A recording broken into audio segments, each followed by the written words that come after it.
In this video, I'm going to be taking a look at Windsurf Wave 2. I did cover Windsurf once before on the channel. Since then, they made a number of improvements. I'll just quickly go over what the editor looks like, touch on some of the key features, and try and cover all of these new features that were just released. First off, if you haven't used the editor before, it's very similar to something like VS Code, but is a fork of VS Code. It does have a slight different sort of look and feel, but the main area where I think most people are going to be leveraging Windsurf is within this cascade panel on the right-hand side here. Let's just create a new project. Let's X create next app.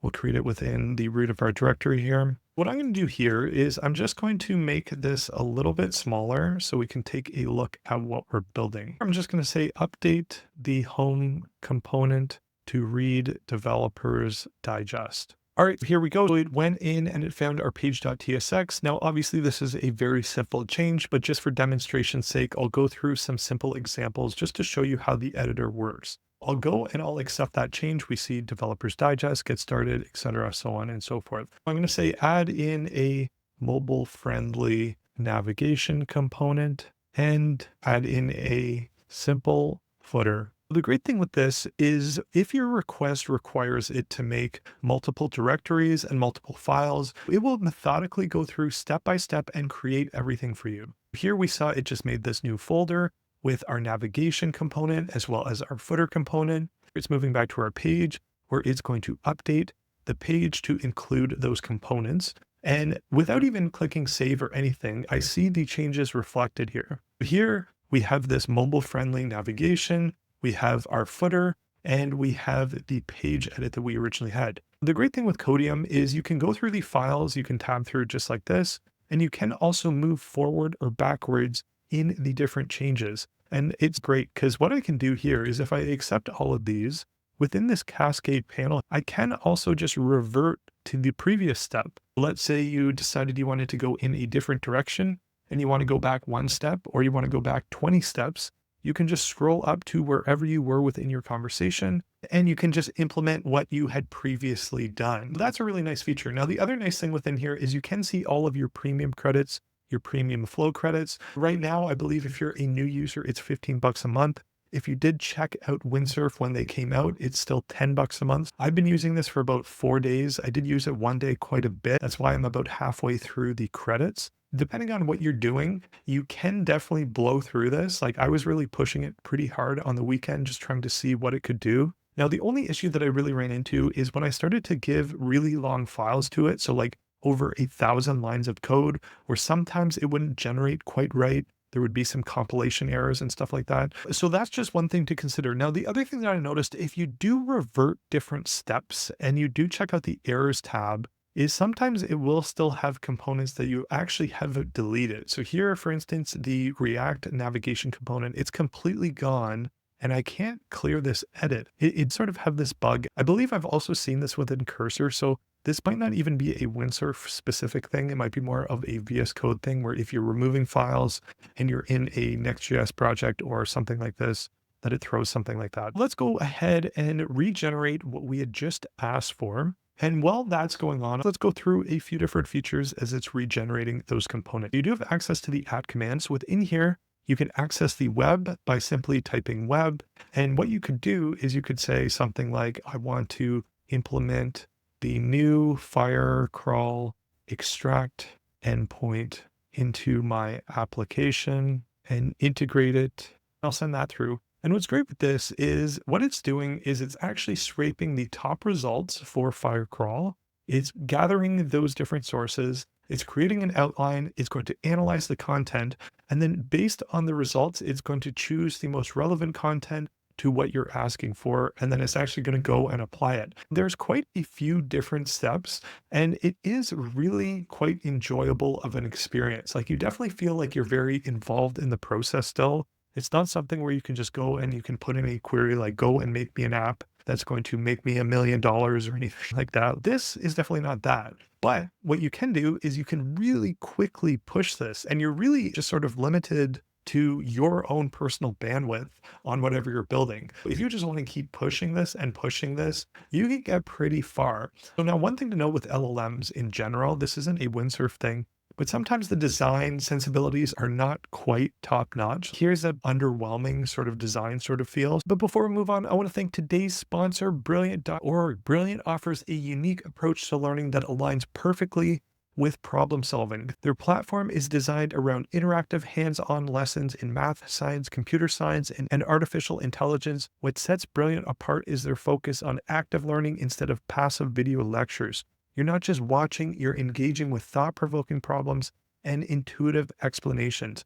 This method has been scientifically proven to be 6 times more effective than traditional learning. I'm particularly impressed with their new course on large language models, which provides an in-depth yet accessible look at the tech behind AI tools. And before you ask, no, it won't replace your sparkling personality. Brilliant isn't just for tech professionals or students, it's for anyone wanting to sharpen their analytical skills and gain a deeper understanding of the world. Whether you're communicating, taking a lunch break, or winding down in the evening, Brilliant makes it easy to turn a small pocket of time into an opportunity for growth. If you're interested in elevating your learning experience, I have a special offer. Visit brilliant.org/developers digest to get a 30-day free trial. You'll also get 20% off a learning subscription. Brilliant is more than just a learning platform. It's a tool for developing critical thinking skills that are invaluable in today's world. I encourage you to give and see how it can enhance your own learning journey. Let's just take a look at what it generated. Within here, we have the Firecrawl extract URL by the looks of it.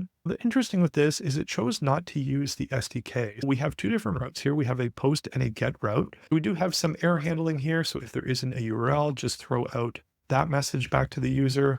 And here it's giving the instructions based on the URLs that are sent in. Go and send in that prompt and enable the web search. With the web scraping functionality, I have had some mixed results here. Like this, I'm not quite sure that this example is quite up to par with what is actually within the documentation. Within here, it does reference to use the SDK. The thing with sometimes how websites are set up is depending on how they're set up, like if you're on the second tab here, and you're scraping a site, it might not be within the context of how that information is retrieved, right?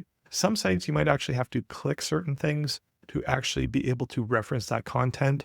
And additionally, if you're trying to map or retrieve the relevant information, sometimes it can be a little complicated, right? Because if you have a number of different programming languages, it might not know the context to retrieve sort of this block of code that I, as a user, would have otherwise seen. But if you're trying to perform some sort of reg functionality on a document like this, or a number of different documents, it might not go and find the right information. That's just something to be mindful of, but definitely a nice feature. And it's nice that we're sort of able to start to lean in that direction to be able to access some real-time information. Now next, and this is sort of a hard one to demonstrate, but you have the ability to have automated memories where it will learn the patterns of your usage, almost similar to something like ChatGPT, where there are memories and it will start to remember certain aspects about you.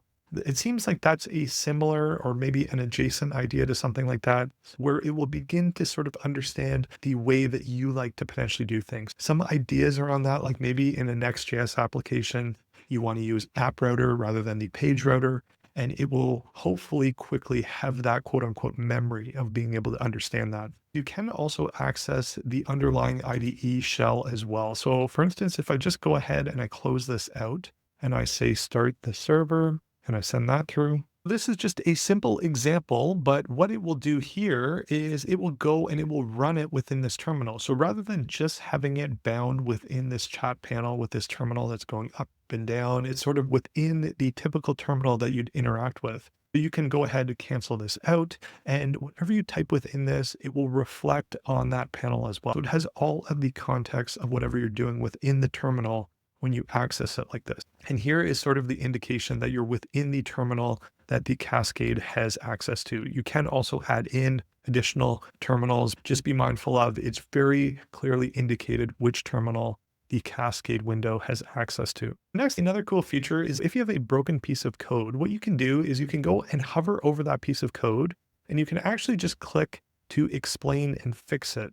What it will do, it will pass it to the Cascade window on the right-hand side there. And within there, it's going to analyze it. It's going to get context it needs, and it's going to perform that edit and actually fix it. I'll just go ahead and I'll accept that. And there we go, it fixed that. And now another great thing, and these are the little sort of ergonomic tweaks that I just love. So like the attention to detail is just really, really great, is you can also pass in different errors directly from your problems tab. So let's just say you have a bunch of TypeScript errors or whatever it might be, and you just want to ship your application or build your application or whatever you're doing. This is sort of what I do before I finish a project is I just like sending all of those errors and just tidy up that stuff, figure out all those different type correlations that need to be sorted out within the application and iron out all of the little pieces that it needs to actually go and compile the application. Overall, this is a really nice experience. If you're a fan of VS Code, especially if you're a fan of Cursor, I definitely encourage you to try out Windsurf. It is quite a nice option. There are a number of really nice intentional little designs within the product. Otherwise, that's pretty much it for this one. I just wanted to do a really quick one on Windsurf and some of the latest features that came out within Wave 2. Otherwise, kudos to the team at Codium. I look forward to all of the updates that you're potentially looking at rolling into the product as well. If you found this video useful, please like, comment, share, and subscribe. Otherwise, until the next one.